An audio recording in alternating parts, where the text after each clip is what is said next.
உம்மைப் போல நல்ல தேவன் யாரும் இல்லையே, உம்மைப் போல வல்ல தேவன் யாரும் இல்லையே. ஆண்டவருடைய பரிசுத்த நாமம் மகிமைப்படுவதாக.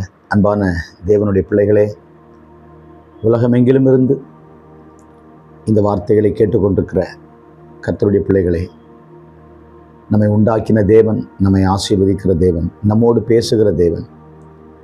நேற்றைய தினம் சபையின் ஆராதனை, அதாவது அதிகாலை பாமாலை பார்த்திருப்பீர்கள், கூட இணைந்து ஆராதித்திருப்பீர்கள்.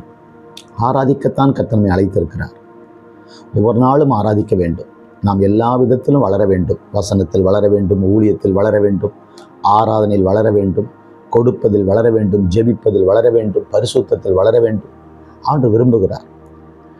ஆண்டவர் எதிர்பார்ப்பு நமது வாழ்க்கையில் நடக்காத போது அது அவருக்கு வேதனையை உண்டாக்குகிறது. இன்றைக்கு 6:6:6 6வது நாளில் படைக்கப்பட்ட மனிதன் ஆதியாகமம் 6ஆம் அதிகாரத்தில் 6வது வசனத்தில் தேவனுக்கு மனஸ்தாபத்தை உண்டாக்கினான். 6:6:6 மூன்றையும் சேர்த்தால் 666. ஆனால் ஒரு குறிப்புக்காக சொல்கிறேன். 6வது நாளில் படைக்கப்பட்ட மனிதன் 6ஆம் அதிகாரத்தில் 6வது வசனத்தில் நான் இந்த மனிதனை உண்டாக்கினதற்காக நான் மனஸ்தாபப்படுகிறேன் என்றார். அன்பானவர்களே, காரணம் பாவம் பெருகினது. தேவன் எதிர்பார்த்தது பூமியில் நடக்கவில்லை. ஆண்டவர் எதிர்பார்த்ததற்கு மாறாக மக்கள் இருந்தார்கள். இன்றைக்கு நமது வாழ்க்கையில் ஆண்டவரை நாம் சந்தோஷப்படுத்துகிறோமா அல்லது அவரை மனமடிவாக்குகிறோமா?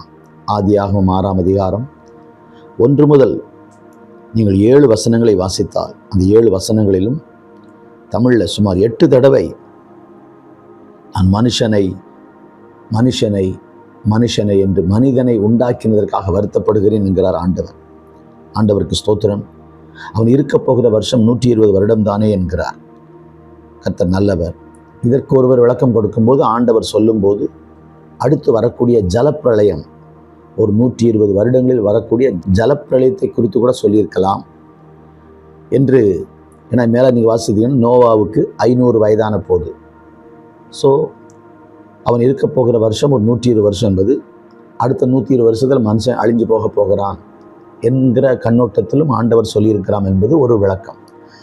கர்த்தருக்கு ஸ்தோத்திரம். இதிலே 6ஆம் அதிகாரத்தில் வருகிற தேவகுமாரர், மனுஷகுமாரத்திகள், அதற்கு பல விளக்கங்கள் இருக்கிறது.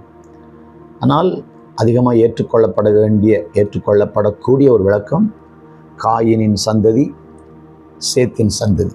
2ஆக பிரிகிறது அல்லவா? காயினின் சந்ததி ஒரு கொலைகாரனுடைய வழியில் வந்தவர்கள், அவர்கள். அடுத்தது சேத், தேவனுடைய, அதாவது ஆதாமனுடைய 3வது மகன் சேத் மூலமாய், அப்புறம் ஏனோஸ், இதன் வழியில் வரக்கூடிய ஒரு சந்ததி. அந்த வழியில் வந்த ஏனோக்கு 5ஆம் அதிகாரத்தில் பார்த்தோம். இங்கும் ஒரு ஏனோக்கு இருக்கிறான். காயினுடைய மகன் ஏனோக்கு, அவன் தான் முதல் பேரப்பிள்ளை. ஆனால் ஆதாமுடைய 3வது மகன் வழியில் வந்த ஒரு ஏனோக்கு, அவன் 7ஆம் தலைமுறை ஆதாமிலிருந்து, அவன் தேவனால் எடுத்துக்கொள்ளப்பட்டவன். இப்படி 2 சந்ததிகள் பூமியில் வந்து கொண்டே இருந்தது. ஸோ ஒன்று தேவனுடைய சந்ததி, அல்லது தேவனுக்கு பயந்தவர்கள், இல்லை கர்த்தரை தொழுது கொண்டு ஆராதித்தவர்கள். இன்னொன்று துன்மார்க்கமாய் வாழ்ந்தவர்கள். இப்படி எடுத்துக்கொள்ளலாம். ஆண்டவருக்கு ஸ்தோத்திரம். ஆனால் இன்றைக்கி நாம் கவனிக்க வேண்டிய ஒன்று, மனிதனை குறித்து ஆண்டவர் மனஸ்தாபப்பட்டார்.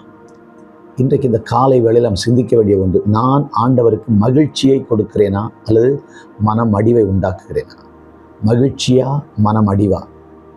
என்னால் ஆண்டவர் சந்தோஷப்படுகிறாரா? என்னை உயிரோடு வைத்திருக்கிறதற்காக, எனக்கு நன்மை செய்கிறதற்காக, எனக்கு அற்புதங்கள் செய்கிறதற்காக, என்னை ஆசீர்வதிக்கிறதற்காக அவருக்கு சந்தோஷத்தை கொடுக்கிறேனா? am I making him happy? அவரை மகிழ்ச்சியாக்குகிறேனா? பைபிளில் முதல்ல ஆண்டவர், நான் ரொம்ப வருத்தப்படுறேன், என் மனசுக்கு ரொம்ப கஷ்டமாக இருக்குன்னு சொன்னது இந்த மனுஷனை பற்றி தான். அவர் படைத்த சூரிய, சந்திர, நட்சத்திரங்கள் எல்லாம் அது வேலையை கரெக்டாக செய்து, மரம், செடி, கொடிகளெல்லாம் அருமையாய் அவைகள் தேவன் எதிர்பார்த்ததை செய்கின்றன. ஆனால் மனிதன் மட்டும்தான் அவரை மனமடிவாக்கினான். அதற்காக தேவன் மனஸ்தாபப்பட்டார். நான் வருத்தப்படுகிறேன் என்றார். அன்பானவர்களே, இன்றைக்கு இந்த நாளில் நம்ம சிந்திக்க வேண்டிய ஒன்று, நான் தேவனுக்கு மகிழ்ச்சியை கொடுக்கிறேனா அல்லது அவருக்கு மனமடிவை உண்டாக்குகிறேனா? பைபிளில் முதல் மனஸ்தாபமே மனித நிமித்தமாய்த்தான். எவ்வளோ பிரம்மாண்டமாய் உலகத்தை படைத்தார், எவ்வளோ அழகாய் படைத்தார். பைபிளில் போட்டு அவனை தேவ தூதரிலும் சற்று சிறியவனாக்கினார். தேவதூதனில் சற்று சிறியவனாக்கி, ஆனால் மகிமையினாலும் கனத்தினாலும் முடிசூட்டினார். தேவ தூதர்களோடு உறவாடுகிற உறவை விட மனிதர்களோடு உறவாட விரும்பினார். ஆனால் மனிதர்கள் தான் அவரை மிகவும் வேதனைப்படுத்தினார்கள் என்று வாசிக்கிறோம். பாவம் பெருகின போது, மனிதன் தன் மனம் போல வாழ ஆரம்பித்த போது படைத்த தெய்வம் மனஸ்தாபப்பட்டார். பாவம் பெருகினது, மக்கள் பெருகினார்கள், மனம் போல வாழ்ந்தார்கள். வெள்ளம் வந்து வாரிக்கொண்டு போகிற வரைக்கும், வசனம் சொல்கிறது, வெள்ளம் வந்து வாரிக்கொண்டு போகிற வரைக்கும் உணராதிருந்தார்கள். எது கண்டதே காட்சி கொண்டதே கோலம் அப்படின்னு சொல்லுவாங்க. என்ன நினைக்கிறாங்களோ அப்படின்னு நடந்தாங்க.